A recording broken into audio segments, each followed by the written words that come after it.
नमस्कार, आप देख रहे हैं दैनिक भास्कर उत्तराखंड उत्तर प्रदेश में हूँ आपके साथ सपना पानी। आइए डालते हैं एक नजर उत्तराखंड उत्तर प्रदेश की खबरों पर। हरिद्वार में मां बगलामुखी महायज्ञ से हुआ 3 दिवसीय धर्म संसद का आगाज। कई मठों के महामंडलेश्वरों ने दीप प्रज्वलित कर किया शुभारंभ। आज भूपतवाला स्थित वेद निकेतन धाम में हिंदू स्वाभिमान के तत्वाधान में 3 दिवसीय धर्म संसद का शुभारंभ हुआ। धर्म संसद आरंभ करने से पहले बगलामुखी महायज्ञ किया गया और उसमें सनातन की विजय और धर्म संसद की सफलता की कामना की गई।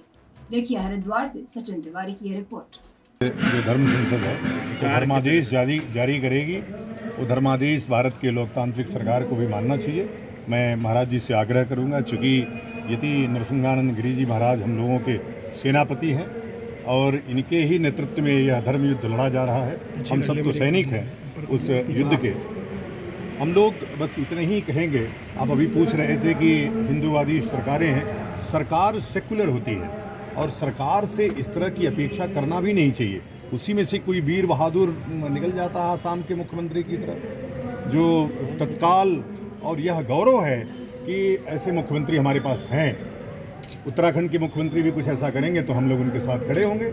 हम लोग सबके हैं, हम लोग किसी दलगत राजनीति से ऊपर उठ करके संपूर्ण हिंदू समाज की रक्षा, संरक्षा और सुरक्षा करना और हिंदू राष्ट्र की संरचना करना, यही इस धर्म संसद का उद्देश्य है। मेरे ख्याल से 3 दिन बाद जब आपको धर्मादेश मिलेगा, मैं महाराज जी से आग्रह करूंगा कि उस धर्मादेश को भी मीडिया के सामने सार्वजनिक किया जाए कि इस संसद का जो उद्देश्य था और जो आदेश है, संतों का जो आदेश है, धर्मादेश के रूप में निकले। ठीक करेंगे। धर्मादेश भी महाराज जी और अमृतानंद जी जो सब युवा सन्यासी मिलकर तैयार करेंगे।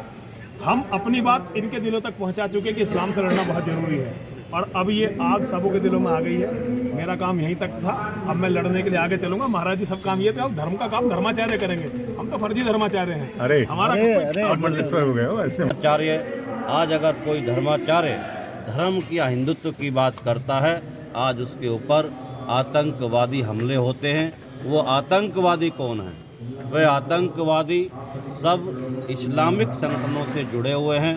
आज इस देश के सेकुलर नेता जो ये कहकर इस विषय को बचना चाहते हैं कि इस्लाम का आतंकवाद से कोई लेना देना नहीं है, लेकिन जिसने भी आतंकवादी संगठन पूरे विश्व में चल रहे हैं, वो सब, उसमें सब कोई न कोई मुसलमान उसका प्रमुख है और उसके अनुयायी सब मुसलमान हैं। हमारे यति नरसिंहानंद जी के ऊपर भी आतंकवादी हमले हुए, आतंकियों ने उनको धमकी दी।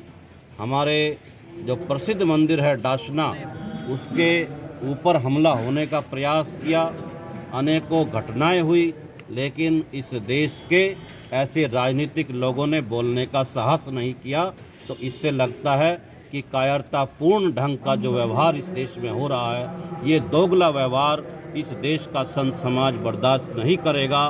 पूरा देश का संत एक साथ एक स्वर में इस देश की, इस सनातन संस्कृति को, इस सनातन धर्म की रक्षा के लिए सारा संत समाज एकजुट है।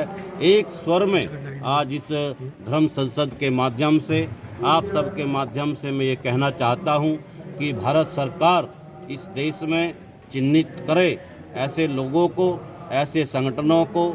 आज उन पर प्रतिबंध लगाने की आवश्यकता है। आज देश भर में हम देख रहे हैं मदरसों की बाढ़ आ गई है और मदरसों के माध्यम से जो मदरसे हैं, जो आज आतंकवाद की फैक्ट्री के रूप में काम कर रहे हैं, आज हमारे देश को, हमारी सनातन संस्कृति को एक नया खतरा निर्माण हो गया। हम महाराज जी केंद्र में भाजपा की सरकार, हिंदूवादी सरकार, केंद्र सरकार को विचार करना चाहिए कि जिस प्रकार से स्थितियां वही हैं।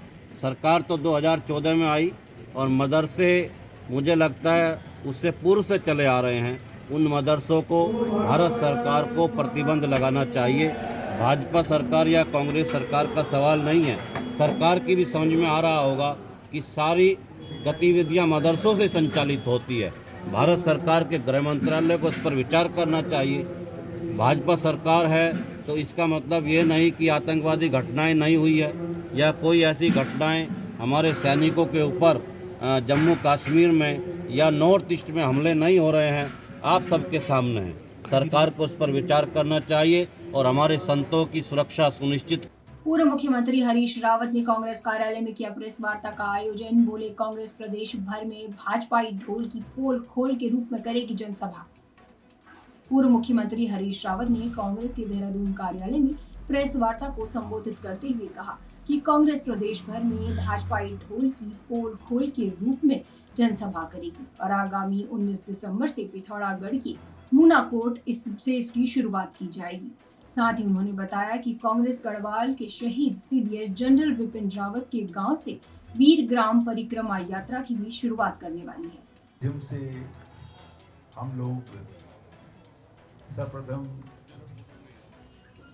तो प्रदेश की जनता को, देहरादून के लोगों को,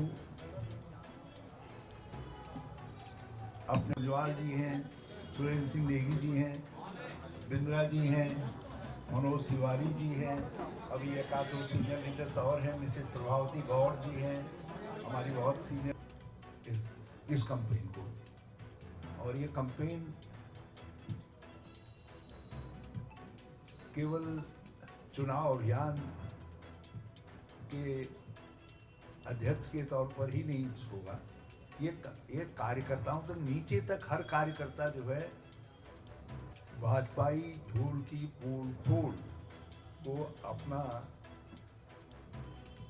लक्ष्य बना करके प्रत्येक कार्यकर्ता के लिए ये प्रार्थना है और अनिवार्य भी है हमारे नेतागण हैं उनके लिए, सबके लिए, कि वो अपने अपने स्तर पर छोटी बड़ी कोरोनल मीटिंगें, बातचीत, प्रेस स्टेटमेंट आदि प्रदर्शन सबके माध्यम से भाजपाई ढोल की पोल खोल भाजपा सरकार की विफलताओं को उजागर करेंगे और पूरी ताकत से, शक्ति से करेंगे।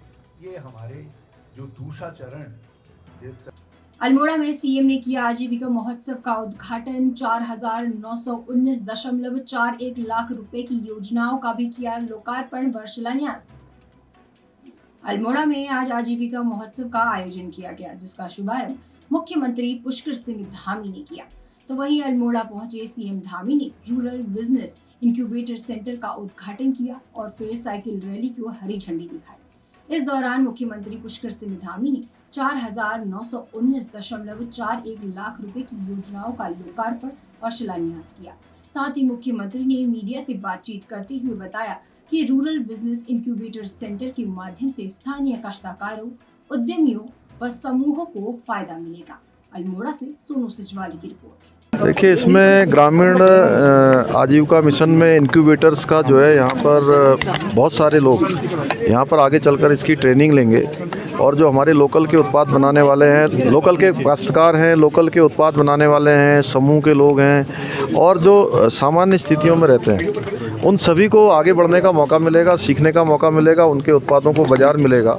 उसके उद्देश्य से 2 सेंटर यहाँ पर, एक तो हमारे अल्मोड़ा में हवालबाग में और दूसरा सेंटर कोटद्वार में खोला जा रहा है। उसके बाद अगली कड़ी में हम ये प्रयास करेंगे कि हर ज़िले में इस प्रकार का एक सेंटर खुले। जो लोग उद्यम करना चाहते हैं, स्वरोजगार करना चाहते हैं, अपना काम करना चाहते हैं, लोकल उत्पाद बनाते हैं, अभी उनको मौका नहीं मिलता है, उनको आगे चलकर मौका मिले, जिससे हमारी आजीविका भी बढ़ेगी, हमारा पलायन भी रुकेगा और हमारा जो होम स्टे है उसके लिए भी यहाँ पर आज ट्रेनिंग का सत्र लगाया गया है कि होम स्टे को और कैसे बढ़ाया जाए, जो आगे चलकर हमारी आजीविका और आर्थिकी दोनों के लिए बहुत महत्वपूर्ण साबित होने वाला है। Thank you.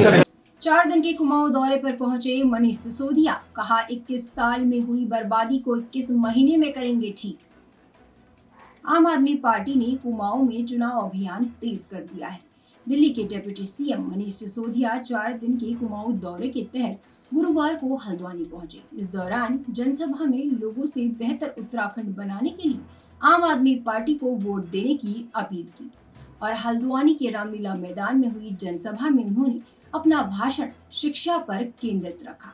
सिसोदिया ने कहा कि भाजपा और कांग्रेस ने राज्य के बच्चों का भविष्य बर्बाद कर दिया है। यदि राज्य गठन के समय ही यहाँ व्यवस्थाएं सुधारी गई होती तो उस समय पैदा हुए बच्चे आज 21 वर्ष की युवावस्था में राज्य के विकास में अहम योगदान दे रहे होते। बुलेटिन में आज के लिए बस इतना ही। जाने से पहले एक संदेश।